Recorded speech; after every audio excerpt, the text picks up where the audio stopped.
స్థాయిలో పరిశీలన కార్యక్రమాన్ని చేపట్టడం జరిగింది. ఈ రిజర్వాయర్లు కూడా చూశారు. ఇవాళ మొత్తం విరోధంలోకి వచ్చిన తర్వాత ఆ శిలాఫలకం దగ్గర కూడా అక్కడ కూడా మాట్లాడడం జరిగింది. చాలా దురదృష్టకరమైన ఉంటాయి. కానీ 330 టీఎంసీలు రావలేదు. మరి ప్రభుత్వం కూడా అధికారం వచ్చినప్పుడు ఏమన్నా ఉన్నారంటే ప్రతి నీటి కొట్టు ఒడిసి పట్టులు అంటారు.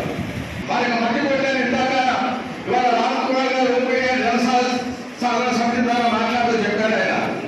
కానీ ఆ పట్టిసీమ 8-9 నెలలకే పూర్తి చేశారు. కానీ అందుకని మనం ఆ ప్రాంతానికి సంబంధించినటువంటి పట్టిసీమ కట్టినటువంటి వారు 1 సంవత్సరం లోపల 30 సంవత్సరాలైన అందరికీ వారు పూర్తి సమర్థత ఎందుకు నిర్మించడం లేదు నేను అంటాను. అందుకే రాజకీయ పార్టీల గురించి ముందు లేదు. ఈ వేదిక మీద నుంచి మనం మాట్లాడుతూ ఉన్నాం. రాజకీయ పార్టీలు కూడా ఇవాళ రాజకీయాలకు అతీతంగా కూడా ఉద్యమం నడవాల్సినటువంటి అవసరం ఉంది.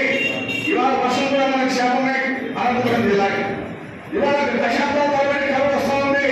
కరువుతో కొట్టు మీట్లాడుతూ ఉన్నారు, వర్షాలు పోతూ ఉన్నారు. ఇవాళ జగదీష్ గారి నేతృత్వం ఆయన పార్టీ సెక్రటరీ ఉన్నప్పుడు ఇవాళ బెంగళూరు, ఇవాళ కేరళ ప్రాంతాల్లో ఇవాళ రైతులు ఈ మన గ్రామంలో